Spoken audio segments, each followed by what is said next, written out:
me qeverinë tonë fund vitit do ta përfitojë për vitin 2026 do të jetë rreth 4 miliardë euro, nga të cilat qereku apo parafërsisht 1 miliard euro do të jenë për investime kapitale.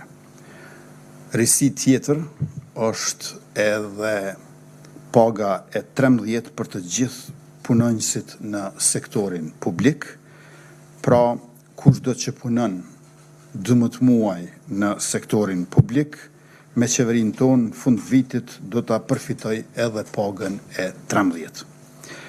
Por jo vetëm kaq, është përfshirë edhe zbatimi i rritjes së pagës bazë varësisht nga përvoja e punës, me që rast kjo rritje është gjysmë pikë të përqindjes, 0.5% për çdo vit përvojë pune, e më herët për 15 vitet e para përvoja ka qenë e vlerësuar me vetëm 0.25% për vit. Pra kemi dyfishim të vlerësimit të përvojës së punës në pagën e gjithëmbarshme për punonjësit.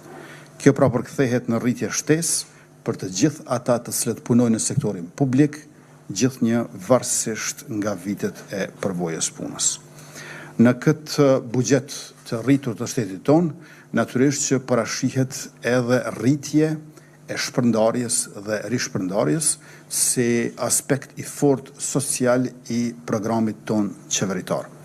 Përkatësisht kemi rritjen e pensioneve të shtesave për fëmijë, të shtesave për lehona dhe të pagesave për të rinjt dhe gratë që angazhohen nga superpuna, pastaj kompletimi i reformës së asistencës sociale dhe mbështetje të tjera për familjet. Kemi shtuar buxhetin për banat esenciale, për kulturën edhe për sportin dhe gjithashtu po e rrisim mbështetjen në ndërmarrësi në sektorin privat dhe për fermerët tonë, duke mos harruar edhe investimet në infrastrukturë publike. Është rëndësishme të funksionojmë gjithnjë më mirë, të vazhdojmë qeverisjen e mbarë dhe gjithçka po bëhet duke respektuar dispozitat ligjore e kushtetuese. Por ajo çfarë ndoshta duhet përmendur edhe më shumë për ditën e sotme është fakti që siç kemi premtuar, po i rrisim pensionet, pensioni bazik i moshës nga 120 euro sa është aktualisht, do të bëhet 150 euro, dhe kjo nënkupton që 200.000 pensionistë në Kosovë do të përfitojnë nga kjo rritje substanciale. Para 4 viteve gjysmë, kur kemi ardhur në detyrë, pensioni bazik i moshës ka qenë 90 euro, dhe për më pak se 5 vjetë, pensioni bazik i moshës po bëhet 150 euro. Pra, nga 90, 150, 90 plus 60, e 60 në 90 është 2/3. Pra, rritje 67% e pensioneve për brenda mandatit ton qeverisës.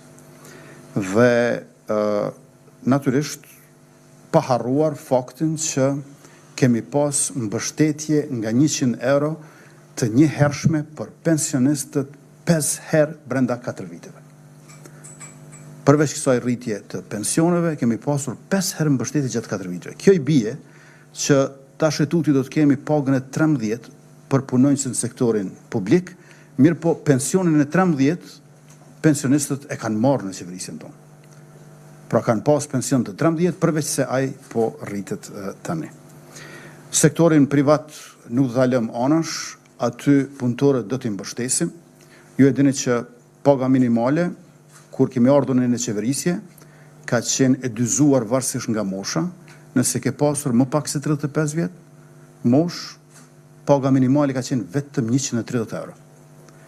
Ndërka që nëse ke pasur më shumë se 35 vjeç mosh, paga minimale ka qenë 170 euro. Ne e bëm 264, ne e bëm 350, dhe sot morëm vendimin për 425 euro, pagë minimale nga 1 janari 2026, ndërka që 500 euro nga një korriku i vitit 2026, në mënyrë që edhe ndërmarrësit, pronarët e kompanive të mund të përshtaten në mënyrë më graduale dhe jo të përnjëhershme. Pra, kemi një rritje të pagës minimale prej 150 euro, nga 350 euro në 500 euro, por e kemi ndarë në 2 faza nga 75 euro. Njëra me 1 janar të vitit arshëm dhe tjetra pas 6 muajve me një korrik të vitit 2026. Natyrisht në fokus të qeverisjes sonë, se askush asnjëherë para nesh, janë nënat dhe fëmijët, dhe pasi që kemi shtuar mbështetjen për pushimin e lehonis në një mbledhje të mëhershme të qeverisë, kësaj radhe kemi shtuar shtesat për fëmijë, me çrast ju e dini që nëse një familje, një nën ka 2 fëmijë, i ka pasur shtesat nga 20 euro në muaj për ta. Ndërka që nëse ka pasur 3 më shumë fëmijë, shtesat kanë qenë nga 30 euro në muaj. Tash këto po rritën për 50% me vendimin që porsa morën në këtë mbledhje në 273 të qeverisë. Mbështetja që ka qenë 20 euro bëhet 30 euro, ndërka që mbështetja që ka qenë 30 euro bëhet 45 euro. Rritje prej 50%.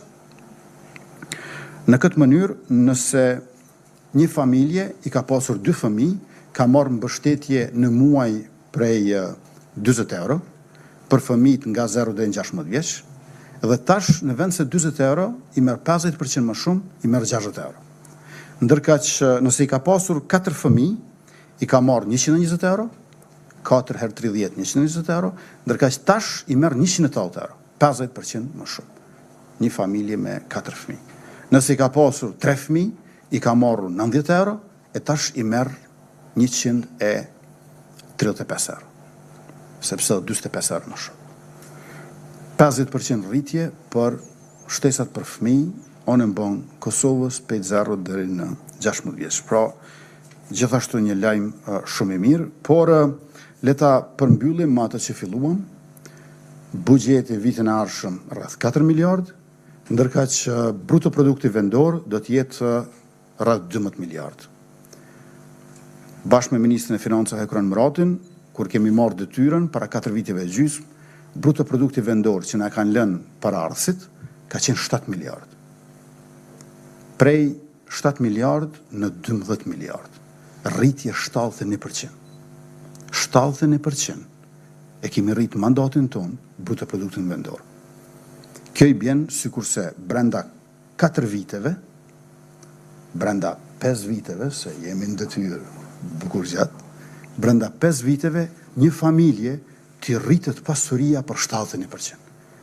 E Kosova është shtëpia jonë. E kemi gjetë 7 miliardë, vitin e ardhshëm është 12 miliardë.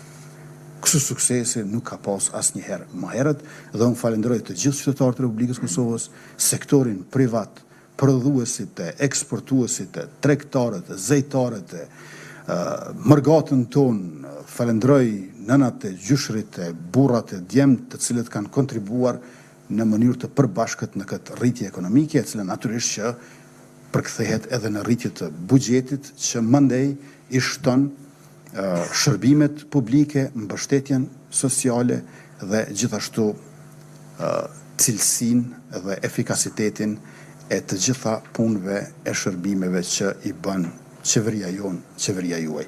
Faleminderit shumë, e tash do t'ja kaloj fjalën Ministrit të Financave, Punës dhe Transfereve Ekran Murati, e më pastaj do të mund t'ju përgjigjem me pyetjeve tuaja.